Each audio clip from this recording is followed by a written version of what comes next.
Karl ہائنریک marks کی پیدائش 5 مئی 1818 کو ٹرائر جرمنی میں ہوئی۔ شروع میں ان کی اسکولنگ اور تربیت جو تھی وہ گھر پہ ہی ہوئی، پھر اس کے بعد وہ 1830 میں ٹرائر ہائر اسکول گئے اور 17 سال کی عمر میں 1835 میں یونیورسٹی آف بون میں داخلہ لے لیا وکالت پڑھنے کے لیے، مگر ان کو کوئی خاص شوق نہیں تھا وکالت سے۔ وہ پڑھنا چاہتے تھے تاریخ اور فلسفہ، اور یقین جانے کہ ان کے بڑے برے نمبر آئے، اور اس بنیاد پہ ان کے والد صاحب نے ان کو شفٹ کر دیا، یونیورسٹی آف برلن بھیج دیا، اور یہ سوچا کہ شاید وہاں کا زیادہ سنجیدہ جو ماحول ہے اس میں کارل مارکس بہتر پڑھیں گے۔ 1836 میں کارل مارکس نے جینی وان ویسٹ فیلن سے منگنی کر لی۔ یہ منگنی بھی انتہائی انقلابی تھی۔ جینی کی پہلے کسی اور سے منگنی ہوئی تھی، وہ منگنی توڑنی پڑی۔ دوسری بات یہ کہ جینی خود ایک اشرافیہ طبقے سے بلانگ کرتی تھیں اور کارل مارکس جو تھے وہ ایک مڈل کلاس فیملی سے بلانگ کرتے تھے، اور تیسری بات یہ کہ جینی عمر میں کارل مارکس سے بڑی بھی تھیں۔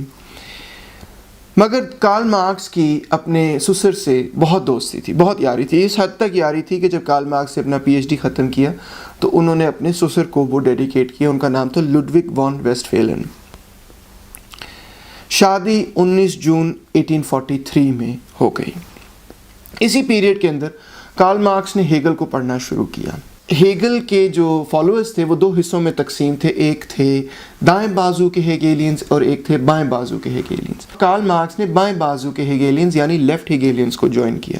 اس میں دو شخصیات انتہائی نامور تھیں، ایک کا نام تھا لڈوگ فیورباخ اور دوسرا تھا برونو باور، اور کارل مارکس نے ان کے ساتھ جدلیات کی سائنس پہ، جدلیات کے فلسفے پہ کام کرنا شروع کر دیا۔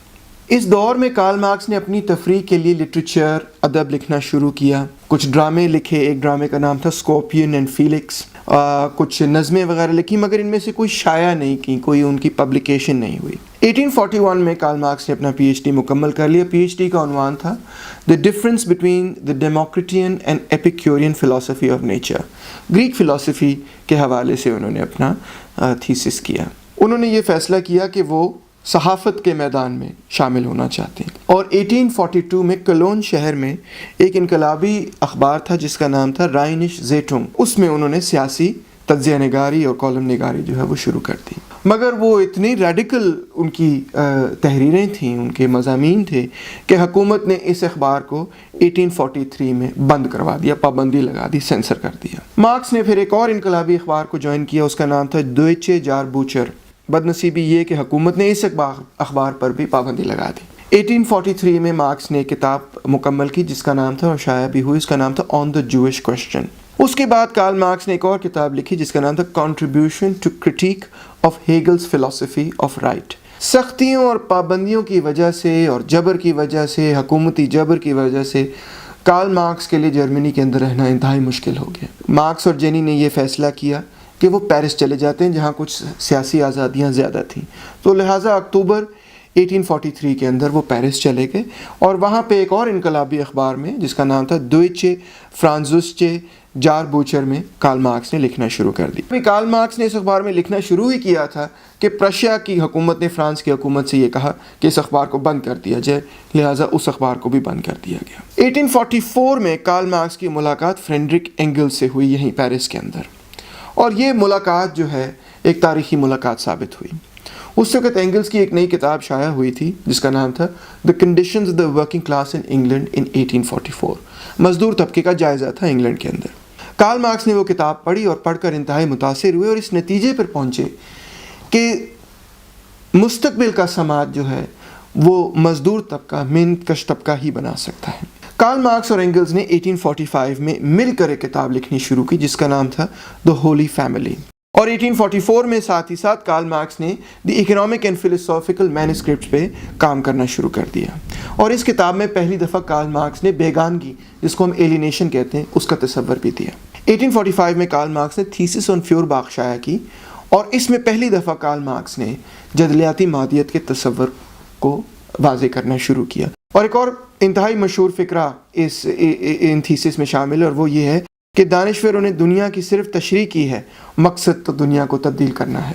اس وقت کارل مارکس ایک اور انقلابی اخبار وار واٹس کے لیے لکھ رہے تھے۔ اس اخبار کو نکالنے والی تنظیم کا نام تھا revolutionary socialist league of the just. اسی تنظیم نے اپنا نام تبدیل کر کے کمیونسٹ لیگ نام رکھ لیا، جس سے وہ زیادہ مشہور تھے۔ 1845 میں حکومت نے اس اخبار کو بھی بند کر دیا اور مارکس کو جلا وطن کر دیا۔ مارکس نے پھر برسلز کا رخ اپنایا اور 1845 میں وہاں چلے گئے، مگر جانے سے پہلے ان کو ایک حلفیہ بیان لکھنا پڑا۔ وہ وعدہ یہ کرتے ہیں کہ وہ کسی قسم کی سیاسی تجزیہ نگاری یا نہیں کریں گے۔ وہاں برسلز میں ان کی ملاقات موزس ہیس سے ہوئی، کارل ہائنزن سے ہوئی، جوزف وائڈمائر سے ہوئی۔ اینگلز بھی برسلز آ گئے اور وہاں پہ کارل مارکس اور اینگلز نے اکٹھے کام کرنا شروع کر دیا۔ یہاں پہ 1845 میں ہی کارل مارکس اور اینگلز نے کتاب لکھی دی جرمن ایڈیالوجی، جس میں پہلی دفعہ مکمل طرح سے کارل مارکس نے جدلیاتی مادیت کا تصور اور تاریخی مادیت کا تصور دیا۔ 1847 میں یعنی 2 سال بعد کارل مارکس نے ایک اور کتاب شائع کی، دی پاورٹی آف فلاسفی، جس میں انہوں نے اینارکسٹ نقطہ نظر پر تنقید کی۔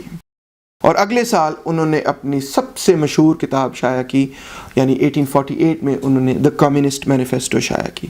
اس چھوٹے سے کتابچے میں وہ مشہور فکرہ ہے کہ انسان کی تمام تاریخ طبقاتی جدوجہد کی تاریخ ہے، اور جدید دور میں سرمایہ دار اور مزدور کے درمیان طبقاتی تصادم کو واضح بھی کیا اس کتاب کے اندر۔ اور اسی زمانے میں 1848 کے اندر پورے یورپ کے اندر ایک بغاوت کی لہر دوڑ رہی تھی، اور یہ کتابچہ یعنی کمیونسٹ مینیفیسٹو جو ہے اس بغاوت کی لہر کا ایک قسم کا آئین بن گیا، دستور بن گیا۔ اسی دور کے اندر کارل مارکس کے والد صاحب کی وفات ہوئی، اور کارل مارکس کو تقریباً 6000 فرینکس جو ہیں وہ انہیریٹنس میں ملے۔ برسلز کی حکومت نے فوراً یہ کارل مارکس پہ الزام لگایا کہ اس انہیریٹنس کا 1/3 حصہ جو ہے وہ اس مقصد کے لیے استعمال ہوا ہے کہ کارل مارکس نے ہتھیار خریدے ہیں اور مزدوروں کو ہتھیار دیے ہیں کہ وہ انقلاب برپا کر سکیں، لہٰذا کارل مارکس کو برسلز سے بھی ایک دفعہ اور جلا وطن کر دیا گیا۔ اب کارل مارکس دوبارہ فرانس گئے، اور فرانس کے بعد پھر سے وہ کلون چلے گئے، یعنی جرمنی چلے گئے۔ کلون کے اندر انہوں نے جرمن انقلاب کے اندر کے حوالے سے کام کرنا شروع کر دیا، اور وہاں پہ انہوں نے ایک اخبار نکالا جس کا نام تھا نیو رائنش زیٹونگ۔ وہ پرانا پہلے رائنش زیٹونگ تھا، اب یہ نیو رائنش زیٹونگ تھا، نیا رائنش زیٹونگ۔ اور اس اخبار کو کارل مارکس نے اپنے اسی انہیریٹنس میں سے فائنینس کیا، خود سارے اپنے پیسے اس کے اندر لگا دیے۔ اس دور کے اندر حکومت نے کئی الزامات کارل مارکس پہ لگائے، اور بڑا فیمس ایک ٹرائل بھی ہوا جس کا نام تھا کلون ٹرائل، اور اس میں الزام یہی تھا کہ کارل مارکس جو ہے وہ ایک انقلاب برپا کرنے کی کوشش کر رہا ہے، اور ایک آرمڈ ریبیلین یعنی مسلح بغاوت کرنے کی کوشش کر رہا ہے۔ جلد ہی نیو رائنش زیٹونگ پر بھی پابندی لگ گئی، اور مارکس کو ایک اور دفعہ جرمنی سے جلا وطن کر دیا گیا۔ اب دوبارہ کارل مارکس پیرس آئے، مگر پیرس آتے ہی حکومت نے کہا کہ آپ کو یہاں پہ قبول نہیں کیا جا سکتا، اور وہاں سے بھی جلا وطن کر دیا گیا۔ 1849 میں کارل مارکس فائنلی لندن میں پناہ لی، اور اب یہ ان کی ایک مستقل رہائش گاہ بنی، مگر ان کو سٹیزن شپ کبھی نہیں ملی۔ جو یورپ کے اندر بغاوتیں ہو رہی تھیں ان کی 1849 تک شکست ہو گئی، اور کارل مارکس اور اینگلز نے یہ سوچا کہ سرمایہ داری نظام کا معاشی ڈھانچہ ہے، اس کا ایک مکمل تجزیہ جو ہے وہ ضروری ہے۔ اس زمانے میں کارل مارکس کو انتہائی غربت کا سامنا کرنا پڑا، بلکہ اس قدر غربت ہو گئی کہ کارل مارکس کے بیٹے کی وفات غربت میں بیماری کی وجہ سے ہوئی، تو ان کے پاس لاش کو دفن کرنے کی، میت کو دفن کرنے کے پیسے بھی نہیں تھے، اس قدر برے حالات تھے۔ فریڈرک اینگلز نے ان مارکس کی فیملی کی بہت مدد کی، اور کارل مارکس نے نیو یارک ڈیلی ٹریبیون میں بھی کچھ کالم نگاری وغیرہ لکھنا شروع کیا، جس میں ان کے انتہائی مشہور کالم ہیں جو کہ انڈیا کے حوالے سے لکھے ہیں اور انڈیا کی بغاوت کے حوالے سے بھی لکھے ہیں۔ 1852 میں کارل مارکس نے اپنی کتاب ختم کی، دی 18th برومیئر آف لوئی بوناپارٹ۔ اس میں 1848 کی جو بغاوت ہے، اور خاص طور پہ جو فرانس کے اندر بغاوت تھی، اس کا تجزیہ انہوں نے پیش کیا۔ اور اس کتاب کے اندر انہوں نے پہلی دفعہ یہ بات واضح کی کہ مزدور جو ہیں وہ محض موجودہ ریاست کو ٹیک اوور نہیں کر سکتے، بلکہ ان کو موجودہ ریاست کی بنیادوں کو مکمل طور پہ تبدیل کر کے ایک مزدور ریاست قائم کرنی پڑے گی، ایک مزدور آمریت قائم کرنی پڑے گی، جس کو انگریزی میں کہتے ہیں ڈکٹیٹرشپ آف دا پرولٹیریٹ، یعنی کہ ایک طبقاتی آمریت قائم کرنی ہوگی۔ اور 1864 میں کارل مارکس نے ایک تنظیم کھڑی کر دی جس کا نام تھا فرسٹ ورکنگ مینز انٹرنیشنل، اس کو فرسٹ انٹرنیشنل بھی کہا جاتا ہے۔ اس میں یورپ کی کئی مزدور تنظیمیں شامل تھیں، مگر اس کے اندر بھی ایک لڑائی جاری تھی میخائیل باکونن اور کارل مارکس کے درمیان۔ میخائیل باکونن جو تھے وہ اینارکسٹ نظریات رکھتے تھے، اور کارل مارکس نے ان پہ کافی تنقید بھی لکھی۔ اور 1867 میں کارل مارکس نے Das Kapital شائع کی، یعنی کہ سرمایہ، جس میں انہوں نے لیبر تھیوری اور ویلیو، قدر زائد کے فلسفہ، استحصال اور سرمایہ داری نظام کا تجزیہ پیش کیا۔ کیپٹل والیوم 2 اور کیپٹل والیوم 3 جو ہیں وہ کارل مارکس کی وفات کے بعد فریڈرک اینگلز نے شائع کی۔ اس کتاب نے واقعی دنیا کو ہلا دیا۔ 1871 میں ایک بہت بڑا واقعہ ہوا کہ پیرس کے ورکرز نے پیرس پر قبضہ کر لیا اور ایک کمیون کی حکومت قائم کر لی. اس پہ کارل مارکس نے کتابچہ لکھا دا سول وار ان فرانس اور اس کمیون کا دفاع کیا. اپنی زندگی کے آخری سالوں میں کارل مارکس نے کتاب لکھی the critique of the Gotha programme, جس میں انہوں نے ولیم لائبنیخت اور آگسٹ بیبل اور فرڈینینڈ لاسال پر تنقید کی، اور اس میں وہ فیمس فقرہ بھی شامل کیا from each according to his ability to each according to his need.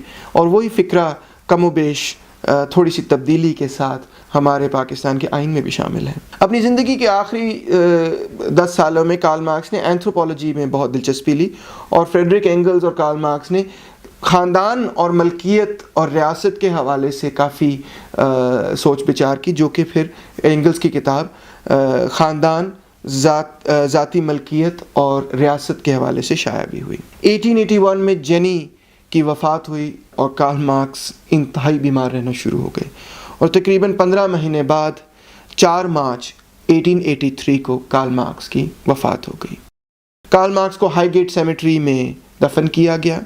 وہاں پہ ان کے جنازے پہ صرف 11 لوگ موجود تھے. کارل مارکس کے جنازے پر فریڈرک اینگلز نے کہا کہ دوپہر کے 2:45 بجے دنیا کے عظیم زندہ مفکر نے سوچنا چھوڑ دیا.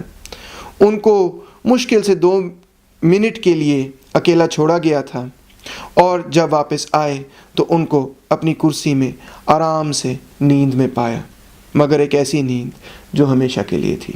مارکس کی قبر پر لکھا ہے دنیا بھر کے محنت کشوں ایک ہو جاؤ، اور یہ بھی لکھا ہے دانشوروں نے دنیا کی صرف تشریح کی ہے، مقصد تو دنیا کو تبدیل کرنا ہے. کارل مارکس شاید اپنی زندگی میں تو انقلاب برپا نہیں کر سکے، مگر 25 سال بعد روس میں انقلاب مارکسزم کی سوچ کی بنیاد پر ہی ہوا.